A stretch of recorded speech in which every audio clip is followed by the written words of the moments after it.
Hello, my beautiful diamonds, my TikTokers, and my Teletubbies. I'm going to share a story time with a woman, and you have so many women who do this, and it's just sad, who will endure so much pain just for the sake of hanging on to a man, just so they could say, I have a man. Let me share this with you. We were together 19 years. Very abusive relationship. In fact, now that he's gone, I could tell my story. How I went blind in my right eye is one day he was gone 2 days. And the second day I saw him, he was in an alley with 2 other women. And they were all pushing like the Statue of Liberty. Drugs. So I tell him, oh. So I called everybody but the morgue looking for you, because this is new behavior. And this is what I mean to you. He tells me, give me some money. I said, I'm not giving you nothing with these maggots. He picked up a rock and hit me in the head. Well, it was a little rock, but it hit me right in the temple. Next day, I didn't go to the hospital because it didn't bleed, it didn't swell, nothing. No after effects. Until the next day, I started blowing out a lot of fluid from my nose, clear fluid, and my whole sinuses hurt so bad. So I went and got some sinus meds and sprayed it in my nose. Didn't work. The day after that, I could not lift my head from the pillow. The side that he hit me on hurt so bad. I thought I had an aneurysm, which is a blood clot in the brain. I told my roommate, I said, please hurry up and call 911 because I feel like I'm gonna die. I was screaming in pain. I mean, it was 10 times worse than a migraine, and you could imagine that. Well, anyway, they rushed me to the hospital, took a CAT scan. Come to find out, I had 2 skull fractures. I had a hematoma, which is a bruise on the brain, and my eye separated from the retina because I couldn't see out my right eye. Well, he blinded me. 2 skull fractures and a bruise on my brain, which caused me some brain damage.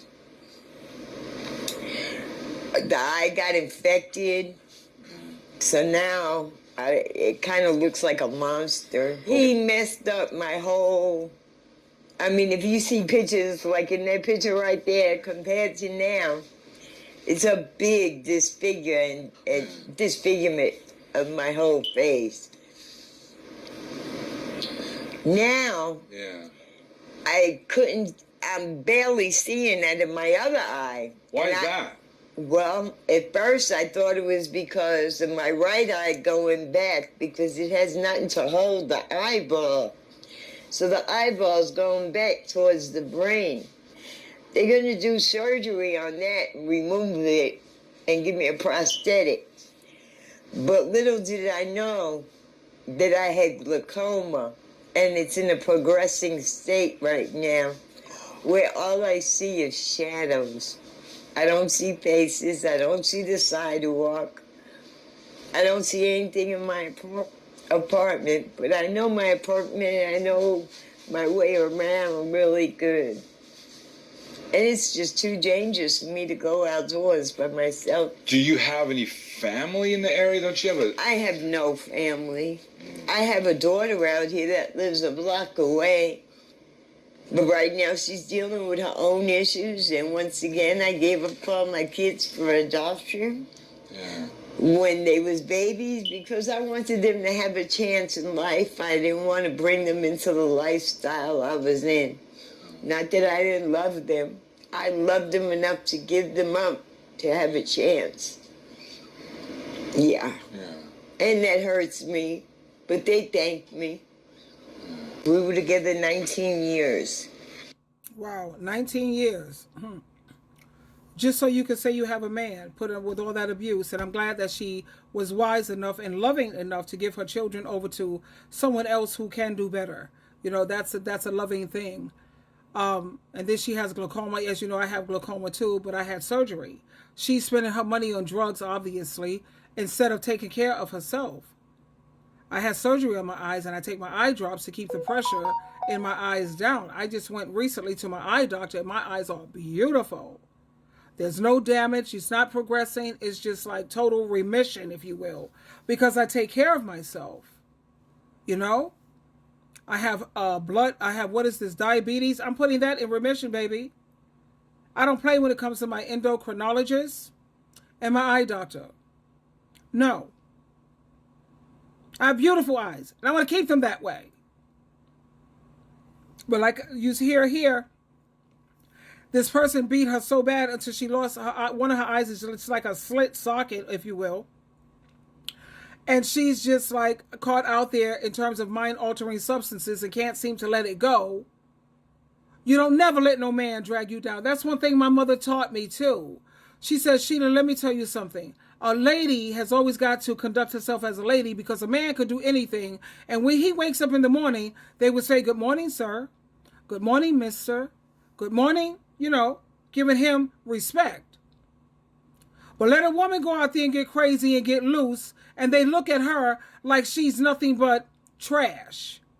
They're not going to greet her with the proper respect, which, honey, you will greet me with respect. But that always stayed in my mind based on what my mom told me. And that's why I said I know I have to always carry myself well. And I'm not going to let no man turn me into their personal toilet bowl in terms of busting in my mouth. You ain't doing none of that. Swallowing, I'm not doing none of that.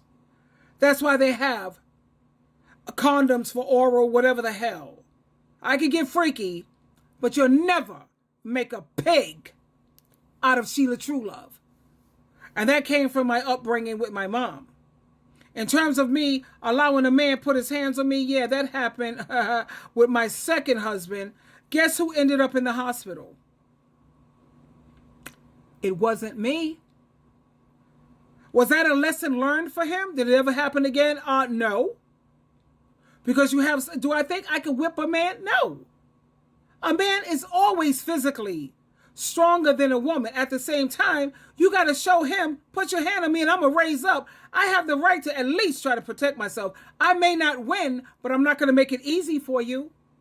I'm not going to make it easy for you. That's why I don't understand women who want to sit up here with these men who are 6'2", 6 feet, 6'1". No. You're 5'5", 5'7", and you want this big old man because you feel, I can be cutesy. It makes me feel cute. And I feel protected. Who's going to protect you when you have that domestic violence going on? When you're going through what she went through? Do you have a man in your life that's going to step up and protect you from that humongous person? I don't believe in playing Russian roulette with my life or my health. I know my son said, why is it that you feel that men who are tall are going to abuse you, Mom? Don't you think there's an issue? No. It's just that, how do I know he's not? We know about love bombing. Why would I want to take that chance? Oh, I got family that'll handle him. Oh, trust and believe. Take a picture, send it over to my nephew. He's a part of the Bloods. See, he'll know where he is. He knows what he looked like. And he'll just run up on you. But why do I have to do all of that when I could just simply leave these men alone? That's what I keep trying to tell women. Everybody wants someone to share their life with and their experiences with. Build a sisterhood. Support your own gender. Why do you want to keep supporting this male patriarchy where women are supposed to put up with being abused, drama, abuse, pain, misery, and suffering? Why?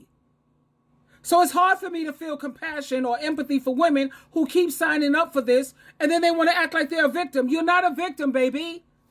You're a volunteer. You volunteered this. You know, thanks to social media, what kind of men are out here. You want a man? Do you know what comes with that? Are you prepared? That's all I'm saying. Twinkle, twinkle, twinkle.